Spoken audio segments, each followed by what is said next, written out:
unavyoumia. Natamani kidogo.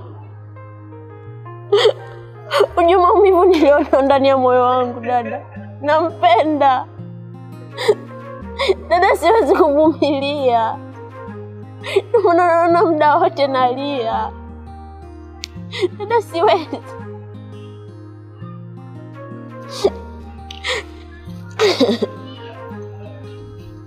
Labda nikushauri kitu kidogo tu. Kuna muda inabidi umwache mtu aende ili maisha yako yaendelee na yawe vizuri. Kama unaendelea kumweka mtu moyoni ambaye hana mawazo na wewe, unamhangaikia lakini yuko busy na mwanamke mwingine, kwani usimwache? Yeye nani? Anakuongezea kipi kwenye maisha yako? Mbona hana msaada wote? Mbona naye ana nyama tu kama walizonazo wengine? Kwani usimwache? Kinachokufuatia wewe ni kutufia. Yaani ni kutufia kabisa. Wewe kalia maumalaya, kalia maduduasha sio kuwa na maana. Wewe unajifanya unajua kupenda sana. Unampenda sana huyo mwanaume. Unajifanya unapenda, wewe umependa kupitiliza. Mme mtamu Bwana maua. Watu wanapenda pesa, wewe umekalia kumpenda mwanaume. Anakusaidia nini? Umetoka naye kwenu, umezaliwa naye tumbo moja, unampenda. Haya kakuongezea nini? Kakuacha ya kwako ya kitumbua, ya yule asambusa, ndo maana wewe kakuacha mdogo wangu. Jiongeze, vitu vingine mbona vipo wazi? Hayo maduduasha anakusaidia nini? Hebu achana naye bwana. Umalaya mwingine, yaani wewe umalaya unaofanya ni wa kitoto kabisa ambao hauna hata maana. Hebu achana na hayo mambo, sawa mdogo wangu?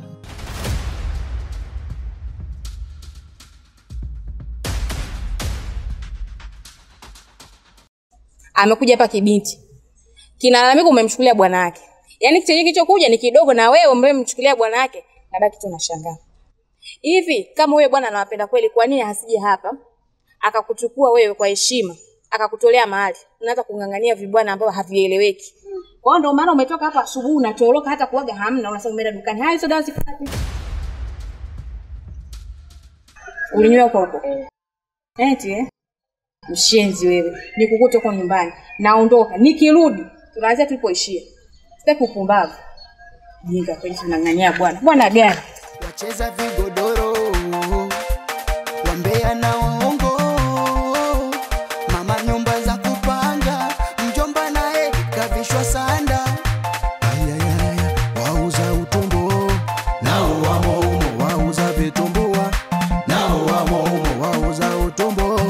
Nawe wamo umo wauza vitumbua. Nao wamo umo.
Vipi?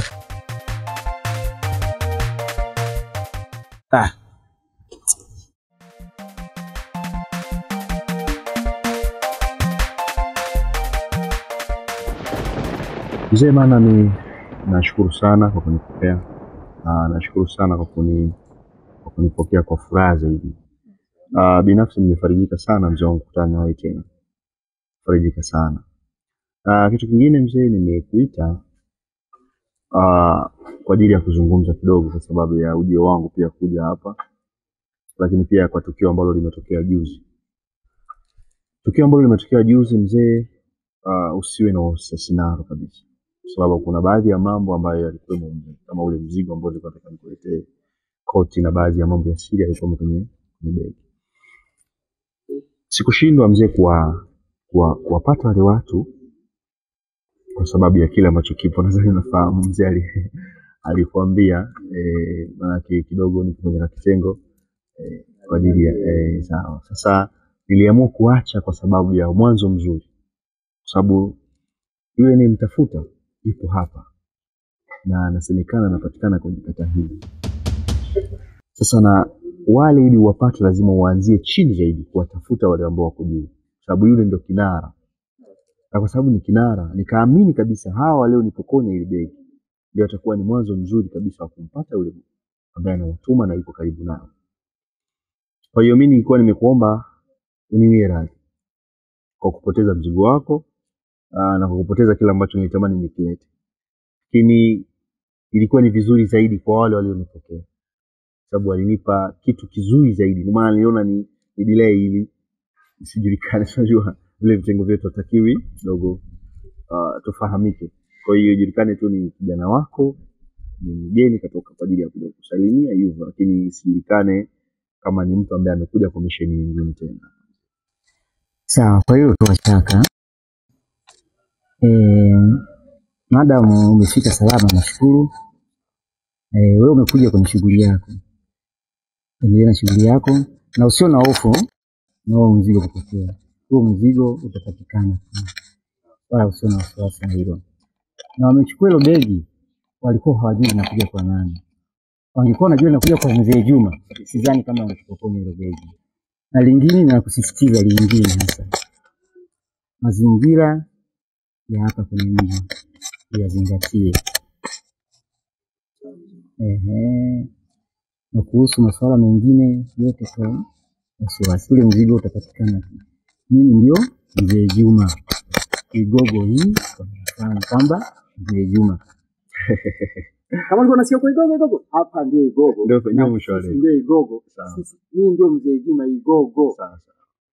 Utaona matokeo. Fanya kazi zako. Mimi nishukuru sana mzee na nikutoe wasiwasi. Nitoe wasiwasi kabisa kwamba maelekezo nimepokea na nitaishi kwa kanuni kabisa ya mji wako. Mimi nikutoe wasiwasi. Na kitu kingine nilikuwa nimesahau kwa sababu ya mazingira. Mzee alikuwa akikusalimia sana, amenipa salamu nyingi sana, lakini kitu kikubwa akanisisitiza bwana, mwambie mzee wako bwana mzee Juma alika mzigo alikuwa anatumiaga. Hiyo naelewa. Narudia tena kukusisitiza. Mazingira ya hapa nyumbani uyaache hivi na uyazingatie sana.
Vipi? Fresh mambo. Safi, mbona muhemuhe unaenda wapi? Yaani hapo nilikuwa napita hivi niende kuna sehemu hapo naenda, lakini afadhali nimekutana na wewe. Hiyo afadhali ni kwema kweli? Kwema, afu mbona nakutafuta upatikane? Yaani unanitafuta mimi kwenye simu. Yaani sasa hapo umeharibu muda wako. Mimi ambaye nabadilisha simu kila leo. Hapa na simu nyingine afu nimeiacha huku, nimeacha nyumbani. Nimebadilisha simu na line. Niambie. Hivi rafiki yako yupo? Nuza. Yupo enda wapi tena yupo kabisa, amejaa tele. Yaani huyo mdada anachonifanyia sio. Kuna jipya tena. Yaani kipindi kile ulivyonitengenezea. Si nikamwambia njoo nyumbani. Kuja nyumbani kumbe mimi naye nikapigiwa simu ya kazi. Ile natoka kumbe nenda akaingia kwa tukapishana. Sasa kwenye ile kupishana yeye sijui akachukuliaje. Siku moja nikutana naye barabarani ile ananiita. Nadhani yani mtu ana jambo zuri kuniambia. Anakuja tena ananiwakia matusi akajaza watu. Pole. Yaani kusema kweli imekuwa mtihani. Safari bado mbali, tunateswa na mapenzi, tutafika jamani. Familia hazilali kwa sababu ya mapenzi. Mapenzi kiza kinene yamenipiga kabali. Acha nilie,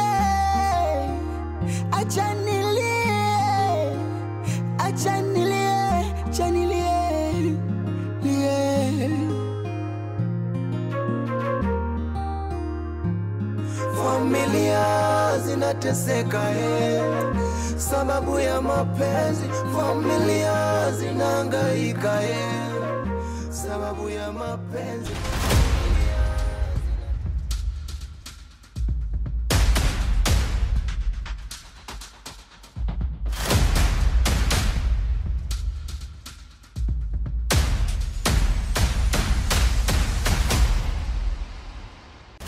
Unafanya nini hapa? Yaani huu muda ungekuwa unajisomea shule sasa hivi. Sasa hivi unafanya nini hapa? Unaficha nini? Naomba hiyo picha. Naomba hiyo picha.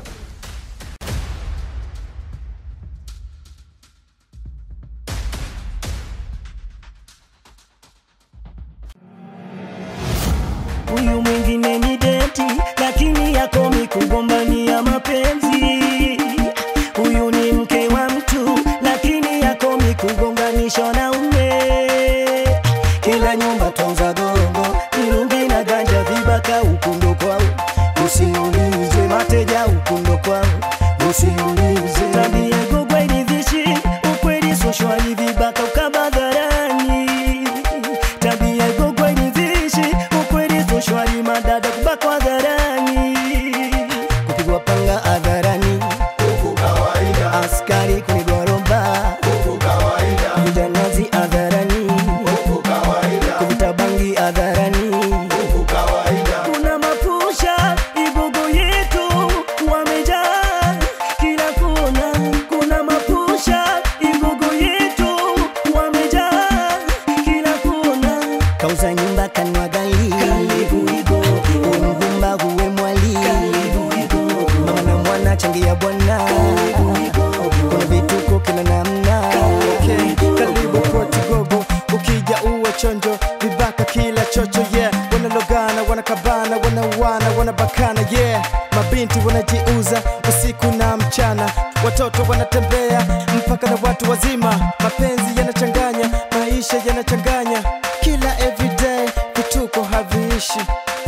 Igogo, karibu Igogo, Igogo yetu, karibu Igogo, Igogo, karibu Igogo, Igogo yetu, karibu Igogo. Kauza nyumba kanwa gali, umgumba huwe mwali, mama na mwana changia bwana, kuna vituko kila namna.